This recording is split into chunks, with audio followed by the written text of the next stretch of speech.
Welcome to a very special episode of Off the Rail. 4 days of action are in the bag at the Hanoi Open Pool Championship.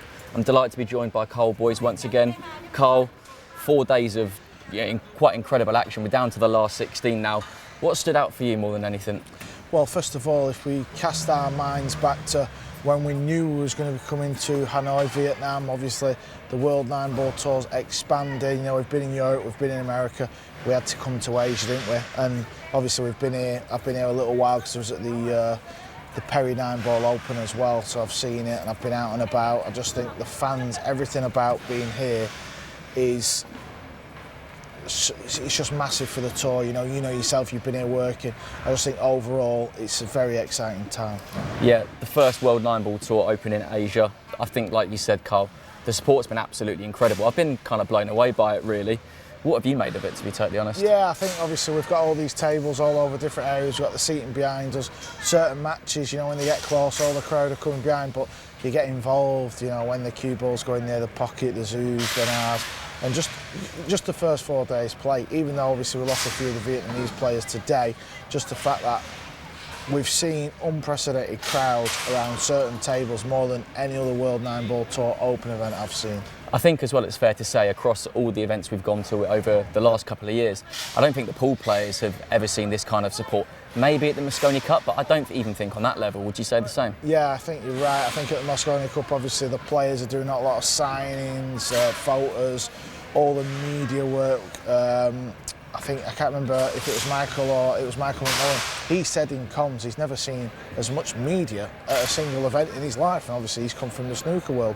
Just everything about it really sets up for the future of the sport. But all the players, you know, Fedor Gorst is outside. When he finishes a match, he's doing hundreds of signings, pictures. He's here for about 15-20 minutes, and he's getting frigging driven out in a G-Wagon. So he's becoming a big superstar over here. We'll talk about Fedor and a bit more on the support, but I wanted to get into the meat and bones of the actual tournament. As I said, we're down to the last 16. You touched on it there. It's a real shame that there's no Vietnamese here, but I know yourself and myself and a lot of people behind the scenes have been really impressed by some of the young Asian talent that's come through, particularly in the Filipino contingency. Honestly, mate, scary, absolutely scary. When you look at the likes of Fedor Gorst, Joshua Filler, who's not here, he's chosen not to play, but these young players, Ekman Katsu, who's out injured, was supposed to be here, but I don't think he's 100%. So we've got this young breed of players from Europe who are just unbelievable. We know about the Cobras, we know about certain Asian players. Perry 9-Ball Open, I got to see this group of young Filipino pool players. We've seen them here again, and I tell you what, they've announced their name on the world stage. Seen it with Raga, he's played a few events now. We know he's obviously a phenomenal talent, but we've seen some of these other Filipinos just burst onto this event and just play unbelievable. So I think the future of the World 9-Ball Tour, certainly in Asia, that we didn't really see it, some unknown names, I think we're in such a good place. I've been to the pool rooms the last few nights. One club had 74 tables, club last night had 73 tables. It was, well, I won't say exactly what time it was because Emily might watch this, but it was quite late, right, playing pool, and you couldn't get a table. All 73 tables in the club last night at about midnight was packed. There was like 4 or 5 people to each table. Average age was like 20 years of age. I've noticed that in the crowd here as well. It's not an older crowd, it's a young crowd. For some reason in Vietnam, the young people love pool. It's a weird one, isn't it? Because I think we've all kind of known that pool is huge over here in Asia, but I think for all of us at Matchroom, it has been a bit of an eye-opener coming over here, seeing it in person, seeing the support, those pool halls. I mean, I hear it on good authority, there's over 1,100 pool halls in Hanoi alone. I mean, that is just incredible, isn't it? Yeah, it's unbelievable to think that there's that many pool halls. Obviously, if you look at where we're from, obviously in England, clubs are shutting down. Only sort of the big high-end clubs seem to be surviving now in England. I don't know what it is over here. I think they just love the sport, and obviously you work in social, so you see the behind the scenes, so you see the numbers coming from Vietnam and these Asian countries, but very knowledgeable as well. They know when to clap, they know what's a good shot, they know when someone's been a bit lucky and they give it the use. I think, it's just been unbelievable. We're not even finished, are we? Down to the final 16. I know, and talking of the final 16, this is obviously where it gets really, really tasty. Lots of storylines developing. I want to just talk about some of the guys' usual faces that we've seen. The world number one, let's start with him. he's looked really great this week, particularly after the back of, going in defending the US Open. Went out to Daniel Maciel relatively early. I don't think, he would admit it was probably his best week, but he's come through some tough matches this week and he looks really good, doesn't he? Yeah, let's not forget he's had kidney stones, so he's been a bit unwell. He's missed a couple of tournaments. US Open did okay, went fairly deep. I think it was the last 32, I believe. Last 32 lost to Maciel. Listen, it's not easy being number one, but the good thing about the modern world of 9-ball right now is you can protect that number one spot. Back in the day, someone would be number one month, then the next month it'd change. It was just all a bit like up in the air. They weren't a true number one. He's been the number one for quite a long time now, I think about a year, would you say? It was the US Open in 2022. Yeah, so he's been number one from then, so he's walking around the arena. Everyone knows he's the number one player on tour. Listen, the way he plays the game and the way he's as a character is why he just shoves it over his shoulder. No drama, no pressure, because he's a happy-go-lucky character, he's smiling. He loves being here. He's not one of these pool players who's a bit moany and whingy and, a bit down-hearted. He just, he's always smiling and obviously he's through to another last 16. And he takes on a young, dangerous, hungry opponent in Sanjin Pelivanovic, who's got a bit to play for. He's still in contention, albeit on the outside of the Mosconi Cup. Jason will talk about him in a minute, but Sanjin's thinking if I get to the final or win this thing and Jason goes out, he could pip Jason. So there's a lot on the line for Sanjin there. Yeah, definitely. And obviously we know he's very good friends with Alexa Purcell. Alexa's just done unbelievable in last week's US Open Pool Championships, and that, announced himself on the, not on the world stage as such, but like in America it's a bit different because the Americans, a lot of them don't really see all the other stuff that's going on around the world regarding like the pool tournaments. In America, you sort of have to do things in America to gain their respect. So obviously when he got to the semi-finals, that was just an unbelievable achievement. Obviously Sanjin and Purcell played here.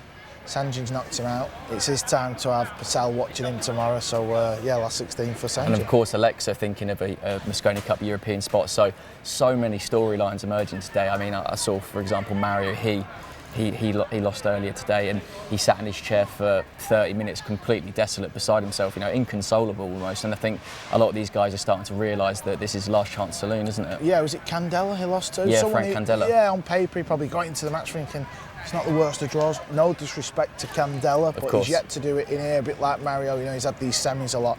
Mario's just one of the players, unbelievable player, just not quite getting the job done. One day will it turn? I don't know, but we are at the business end of the season for Mosconi. Obviously, USA, Europe, they've both got 2 players in each. After this event, we'll announce the third, and then I think pretty soon after, we'll hear the captain's wildcard. So this event was really a chance for players like Mario to kind of like throw the name in the mix. Definitely, both captains are both in attendance, so obviously a good chance for them to see in person what people are about. Let's look a little bit further down the draw. We've got Michael Feliciano of the Philippines. I know you saw him reach the Perry Open 9-ball final last week. And he got to the final of the Sharks. He did, that's right. Ko Ping Chung won that event. I mean, how strong was that field? I know we weren't there running it, but we see it all. We were looking at the matches. I know you were posting a lot of stuff. He got to the final. He's actually a bit of a crazy player. Yeah, you said actually, you really like the way he plays, don't you? He's got this mad cue action and he spins a cue ball around and he'll chase the 9 more times than other players. So he got to the final of the Perry Open 9-ball. He's in the last 16, so he's showing he's like a bit of the real deal. And I'm actually quite looking forward to that draw because he's playing Brunei's Ahmad Taufik. I mean, he seems like a lovely guy. I spoke to him afterwards. It's his first World 9-ball Tour ranking event. The reason he's never travelled is because of cost. Brunei, it's a long way away from where a lot of our events are. Yep. He's come up, beat Torsten Homan, a 2-time world champion, found himself in the last 16 of a major. Yeah, I mean, we were coming over here to look for Filipinos and Vietnamese, and this man pops up. Listen, I won't lie, I've never seen the guy hit a ball. I've literally not seen him. I was doing comms second to last match. And I was looking, I was like pointing to Phil, who's this guy? And then he's on Wikipedia pulling it up. But listen, he's come here, he's paid his money, he's in the last 16, he's going to experience what it's like coming out here tomorrow with 3 tables, Efren's doing the exhibition. He's going to really get a taste of this. It's great to see those kinds of storylines and characters emerging in these open events. We've had that over the course of the year on the World 9-ball Tour. Looking down the draw, another name sort of fitting into that role is Jan van Lierop, someone who comes to a lot of the Matchroom events. We've seen his name pop up, but never really put a run together. And he had a really tough match to get through to the last 16. He was, I believe, 9-4, 9-5 up against Fu Wei Che. Okay. Brought it back to 9-8, and then won the final rack. Gave it gave it beans, and there was some daggers. I don't know what happened. I do want to catch up with him to see what happened. Yeah, but find out. We want the juicy gossip. Yeah, we want to see what's going on. But great to see him here. And you will be the man to put that out there for the world to I mean, see. everyone saw the Scott Frost incident. I am responsible for that, as you've already put on YouTube. Listen, Jan van Leerop, he's a bit of an odd character. He's not your typical pool player. You know, I've travelled around with all these guys where we've been out and done a few crazy things, had a beer. He comes to the event with his mum and dad, shares a room with his mum and dad, right? We're not used to this. It's unheard of, isn't it? Yeah, he doesn't really speak to the players. His mum and dad don't really speak to players, but Phil told me they was like champion cyclists. Yeah, I heard I'm that. thinking, well, maybe this is their plan. Like they know about sport and competing. This is fantastic. Listen, 12 months ago, I knew about this kid. He was losing 10-8 to Koh Ping Yi in a major. Then he'd like 10-6 to Neil. So listen, he can clearly play this week. It's paid off. He's in the last 16. Good luck to the young. I mean, as supportive parents go, that's as supportive as you get coming all the way to Vietnam to watch him, isn't that's it? True, yeah. Right, okay, looking a little bit further down, for me, I think this is probably the tie of the match. I know what you're going to say, go on. World Pool Masters champion Koh Ping Yi taking on USA's Fedor Gorst. I mean, just a word on Fedor, like you said earlier, every time he's walking in this arena, he needs security from the minute he gets to the front door of the arena, all the way through to the practice table. So he's getting mobbed by, I'm not joking when I say hundreds of fans. Hundreds of people. Hundreds. I was at the Perry Open. He was there. He won the event. He come into the pool room on day 2 2 days to go. They let fans in. So all the seating was there. There was probably, let's say, 100 people. So in that pool hall, it felt packed. Fedor walked around the corner. All these kids went crazy. So I said to Fedor, what's going on, pal? What have you been doing in Vietnam? He says, it's my YouTube channel, and obviously streams a lot of his matches. They've really took to him. He's a similar age, so they can relate to him. Obviously, he's world class on the table. Lost in the final US Open, won the Perry, got announced for Team America. Listen, the pool world is shining down on Fedor Gorst at the minute. He's in the last 16, and he was my pick to win the tournament. He did. We'll talk about those in a second. I've got this feeling as well, just seeing Fedor around this arena. I don't know if it's just because he's been mobbed by so many fans as well.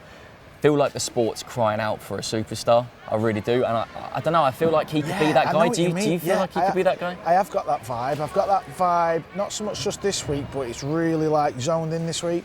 But I know obviously he went on the Joe Rogan podcast at some point. First ever pool player to do that as well. Yeah, and I know he's into the gym. I can see he was this skinny, scrawny little kid, weren't he? Yeah. You could just snap him out. Now he's beefing up a little bit, you know, he's eating all the protein. So I think in about 2 years, he may become this like Brad Pitt of pool. And who'd have thought that of like Mr. Bean, Fedor Gorst? I don't think any of us expected that, did but they? I agree. I think he's going to turn out to be this player where, especially in Asia, because we're coming into this market, Vietnam, they love him. He's been going in the pool rooms. Like I say, he's got a Merc G-Wagon, take him everywhere.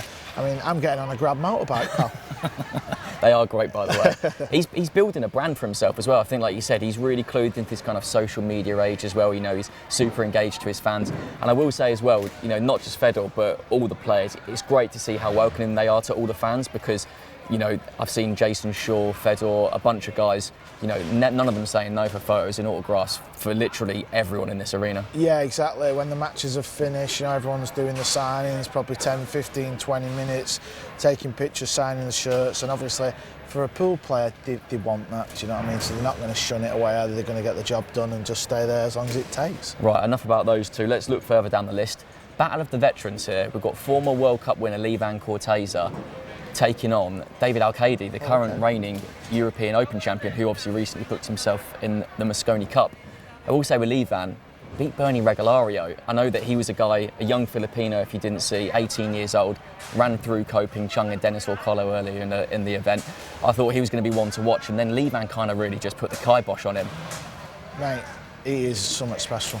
Tyler Steyer said to me in the pool room 2 nights ago, this young Bernie, he plays unbelievably, cues the ball great. Again, I've not seen him, he'd been on other tables, I've not commentated on his match. Listen, I watched some of his matches today. This kid can play. He's a superstar in the making, isn't he? He is 100%. Yeah. Listen, I know we're talking about Fedor Gorst now, I get it, but this kid's 18. Yeah. And to drill Koh Ping Chung the way he did, or Colo, I think it was 9-1. Yep. And then last 64, I actually forget who he beat in the last 64. He played over here, I forget.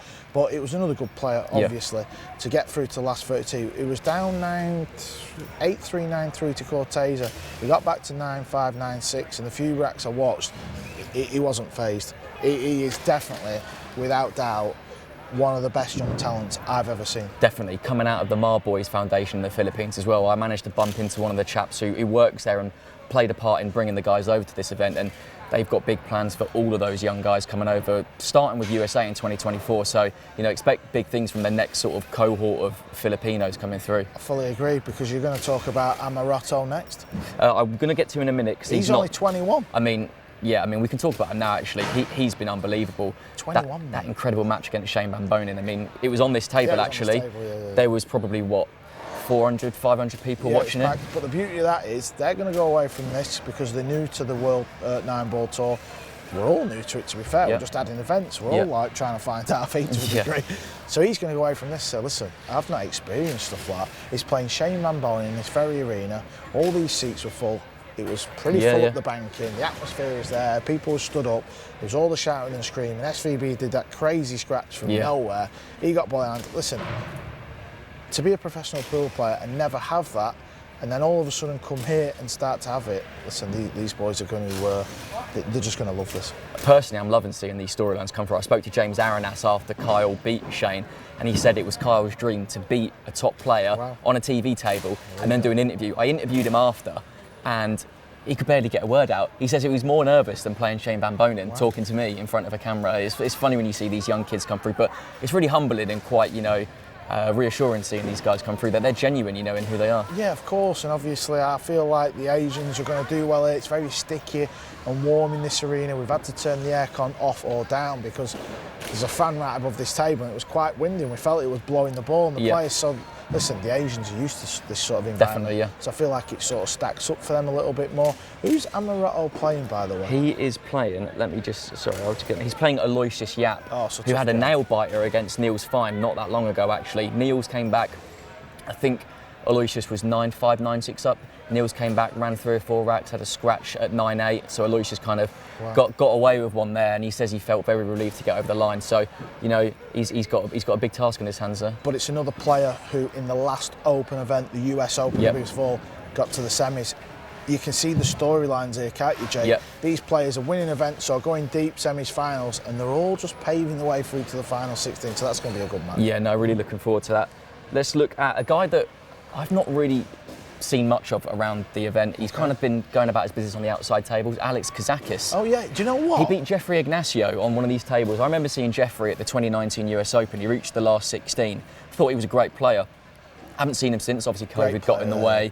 The Filipinos don't always tend to travel if you're not one of the top boys. So great to see him. But Kazakis came through a tough match against him, and he takes on Albin Ocean, a guy who, his resume speaks for himself in terms of what he's done. But I think he would admit himself he's really struggling this year. Yes, he is struggling, and I was a bit like you. I was in the comms, I was looking down Phil's laptop. Kazakis was playing. I was like, I've not even seen him. Yeah. I just thought he was like, obviously there's all this politics going on in the pool. And I thought he was one of these players who'd not come. I thought, oh, he's going to be at last 16. I thought exactly the same, mate. But there's that much going on. There's that many fans. Yeah. We all navigate to that table where it's all packed out. Undercover, he's playing Albin. Albin just got through a nail biter against SVB about 30 minutes ago. That was an unbelievable match. And is this the tournament where Albin's going to kickstart his career again, if that makes sense? I know what you mean. But at the right time, because there's been talk of him maybe not getting the wild card. Obviously not for captains, but on socials, he's not really had a good season. And obviously Phil's not come here. People think he's going to get the wild card. So if he gets the wild card, who's the other person? Obviously catch his name. So people were thinking maybe Albin, but obviously Ralph's here. Albin is shut.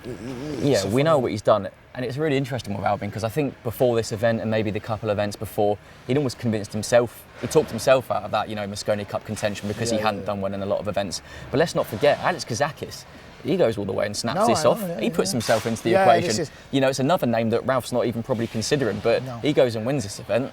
You've got to consider the World Pool Masters champion. Well, that was the beauty of coming here. We all knew it was the last pick. We've had the fun and games with the Fedor playing for USA and Al-Qaeda getting in.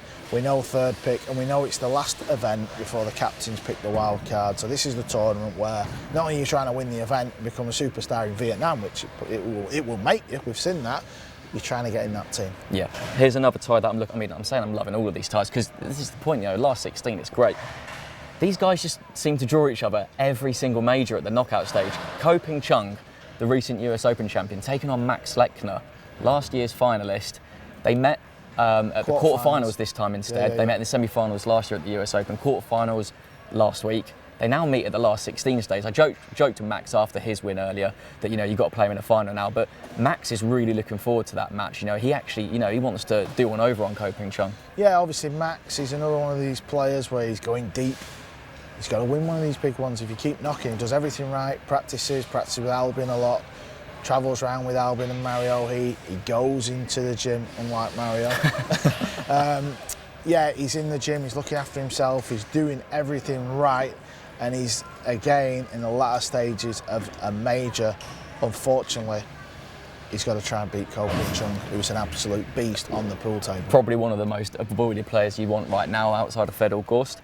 Talking of Fedor Gorst, Karl, you mentioned it earlier when we started talking that he was your pre-tournament pick. Yep.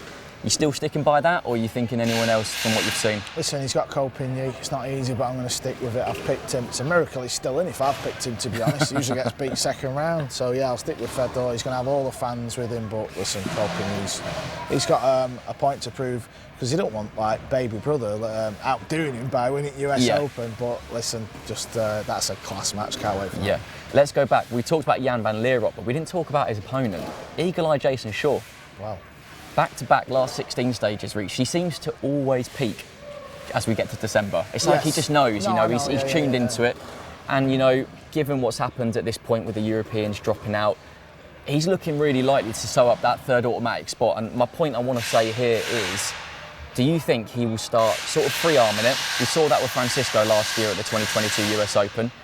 He made his name, confirmed, went out, snapped off the US Open. Do you think someone like Jason Shaw could go and do that this week if he thinks in his mind that he's sewed that spot up? I do. He's playing more instinctively, and he's not overthinking things. But my worry with Jason, I did his match against Johan Chu. Yeah.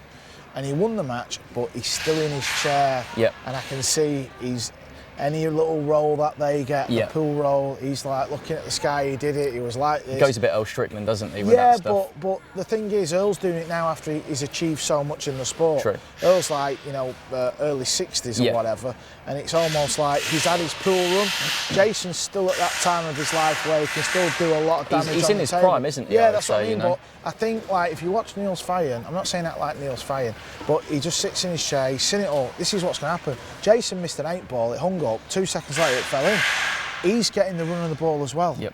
And I think it can affect him, and it nearly did at the end, but he got the job done. I think if Jason can control the way he is in the chair and be ultra focused and free arm, for me, he wins a lot of majors. He really does. Definitely, I agree. I know exactly what you mean. I remember watching his match. He played a jump shot at one point. Cue ball flew off the table. Lobbed his jump cue straight into the set, didn't he? Yeah, and it's but it's more like when they get a bit of luck. But listen, if you watch matches back, and you be honest, certain matches, things might go against you, but at some point, you're going to get the rub of the green. I think he's just so desperate to get to the TV stages, and I think once he snaps one of these off, I think every little rub against him in the future, just forget about it. It's it is what it is. He's just desperate to win in this arena. Well, we're talking about Mosconi Cup, so without that, it'd be rude not to talk about Shane Van Bonen. He obviously just lost an absolute sickener against Albin Ocean. One kind of positive, he kind of sews it up every year anyway. Yep. He's taken the third automatic spot for USA, not exactly breaking news, but Shane back on the team, so that completes the automatic spots. Skylar, Fedor and Shane for Team USA and Jeremy there. Thoughts on that? Yeah, obviously Shane's going to be in whichever way, but he's got the third spot. JJ's got the tough task of picking 2 wild cards now. Obviously I don't know who's going to pick, but I think he's got to go with Tyler Styan. He's won the Texas Open, very professional, played in a lot. He'd be one of my picks. Who knows what JJ is going to do, but he's got the 2 wild cards. SVB, 2 nightmare losses here this week. 40 years of age, achieved a lot in the sport.